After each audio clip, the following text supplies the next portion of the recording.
Hey guys, welcome back. This week we are talking about a topic that's so important, and I think it's something that, most people don't really talk about, and I think it's something that we can all learn from and kind of expand our awareness or our knowledge or our outlook on this topic, and it's forgiveness.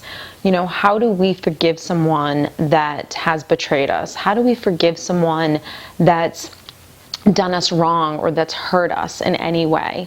And one of the things that I see majority of people is they kind of look at forgiveness in the wrong way. They look at it like, you know what, I'm not going to forgive you because you wronged me and you don't deserve my forgiveness. You deserve to suffer, right? Like, you hurt me, you deserve to suffer.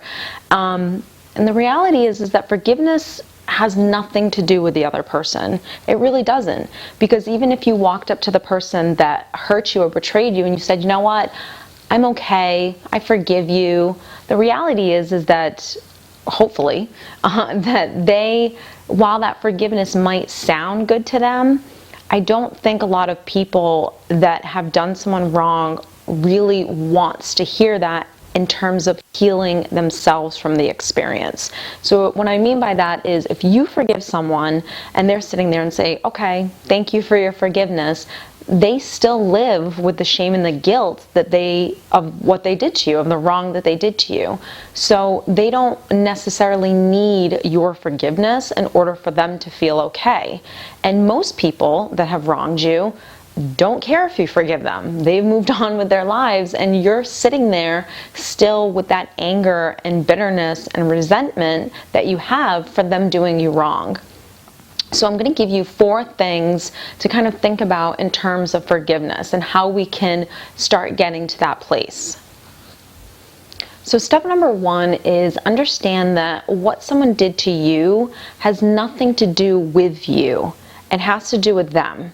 So whatever the situation is, whether it's a betrayal, whether it's maybe a partner had an affair or cheated, or someone lied to you, someone stole money, or someone talked about you behind your back, whatever the situation is, it had nothing to do with you. And I think a lot of people, regarding certain betrayals, take it so personally, and they immediately go to that place of their own self-worth, their own self-value, and they say, you know what, it must have been me, it had to have been me, like there must be something wrong with me that I'm attracting these people into my life that wronged me, and it just has nothing to do with you. And I think that that's such an important thing to understand in the process of forgiveness, and especially with women, because I know that they tend to take things so personally. If, say, a spouse cheated on you or something, or a partner cheated on you, they take it to heart, and it had nothing to do with your self-worth. It had to do with their own character or their own lack of character. Another thing to understand with forgiveness is that forgiveness is a continuous practice. There are some situations where someone betrays you and you actually still have to see the person, whether that's an ex-spouse that now you have to co-parent with and they betrayed you in some way, or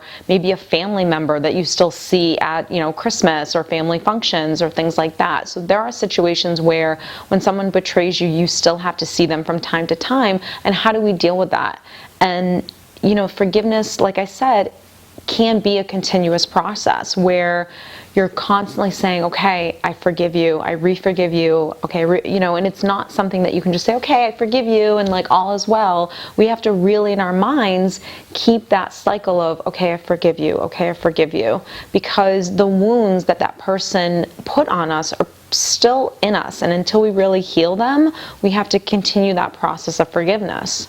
When you truly are at a place of real forgiveness, you actually will be at a really good spot where you can thank this person for doing what they did to you. You may not ever want to actually go up to them and say, hey, you know what, thank you so much for the way you betrayed me, because it made me feel great. But the reality is that you want to thank them for the betrayal, because you learned so much about life, about yourself, and you're not the same person that you were before the betrayal happened, and that's a huge blessing.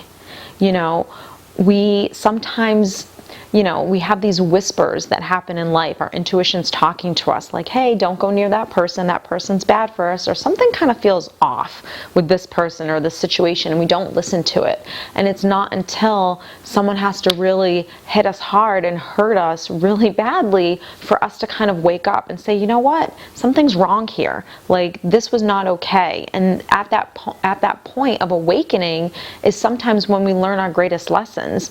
So, the saying is really true in that some of the hardest things you're going to have to go through in life, you'll learn the greatest lessons from. So when you get to that point of that kind of awareness is when you can really go to that person and say, thank you so much for everything that you did to me, because now I'm a better person and I have a better life because you're not in it. So thank you, I forgive you. So step number 2 is about recognizing that what has happened to you is an opportunity for you to grow.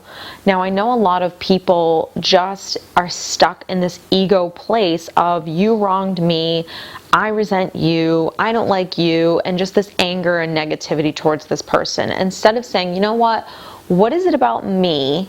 Not that I did anything wrong, but what is it about me that I need to change to make sure that this doesn't happen to me again? That's your opportunity for growth. And I think a lot of people don't always look at something like a betrayal as an opportunity to learn and an opportunity to grow within themselves. They look at it as something just immediately ego-driven that says, you wronged me, I was right, you were wrong, and it's just this blame, blame, blame. Instead of saying, you know what? Yes, what the person did to me was wrong, but what did I do, or what was I doing to allow this person to do what they did to me in the first place? Was I not setting boundaries? Did I not have any standards for this person to just basically do what they did? Was I so naive and I just kind of gave myself too early to someone? So everything is an opportunity to grow and learn, and even the worst experiences are opportunities for us to become better human beings. Step number 3 is sometimes a hard one, and it's accept that you may never get an apology. Some people just, for whatever the reasons are, whether they're extremely unhealthy, narcissistic, sociopaths, like whatever the case may be, are just never going to think that what they did was wrong. Logically, they know it was wrong, but they can never have empathy for another person and really sit in your shoes and say, I understand, and I'm so sorry from the bottom of my heart. You may never get that, because in order for that person to really say those words to you, they have to sit in what they did. And a lot of people can't do that. So what I always tell people is, even if you get the apology, great, but some people just don't even mean it. It's just a quick, I'm sorry for what I did, but it's not heartfelt. It's not coming from a place of they themselves are truly empathetic for the pain that they caused you. It's just coming from their own ego of, I don't want to feel uncomfortable and I don't want to feel like I did something wrong, so I'm going to say I'm sorry, so you'll forgive me, and all is well and all is right with the world. So understand that the apology may never come, and quite frankly though, you don't need it. You don't need it to heal. What you need to heal is just waking up and saying, you know what? I'm tired of being angry with this person. I'm tired of reliving this awful experience and causing myself pain over and over again by continuously replaying it in my mind. I'm tired of being bitter and negative towards this person. I'm tired of venting about this person to anyone that'll listen, and just saying, you know what, I'm ready to be happy again, and I'm ready to move on from this experience. True forgiveness comes when you're ready to just let it go. And when people say, oh, just let it go, it's not that easy. And if anyone's watching this that's been betrayed or hurt, it's hard sometimes to just let it go. There's a process that you have to go through, but if you do the process and you do the grieving and you try to make sense of it, and you journal about it, and you maybe see a counselor or a therapist about it, like anything that kind of gets everything out, you will get to a place where you're just tired of feeling the way that you feel, and you're just quite frankly over it. Because the reality is that until you accept what has happened, you can never move on from what has happened, and you can never forgive anyone. And forgiveness has to do with nothing but just giving yourself the peace of mind and happiness that you're ready to move on from it, that you're done. You've cried every tear, you've let everything out, and it's no longer going to affect you anymore.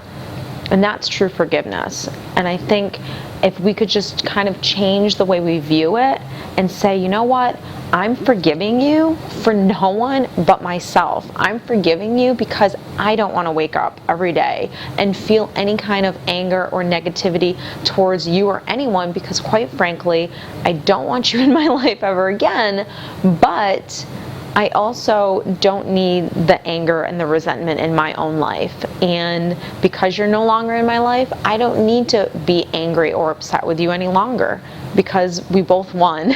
You got what you wanted, and I got what I wanted, which is surrounding myself with happy and healthy people that truly love me unconditionally and would never do anything to hurt me. So I hope that helps all of you out there that are kind of struggling with forgiveness.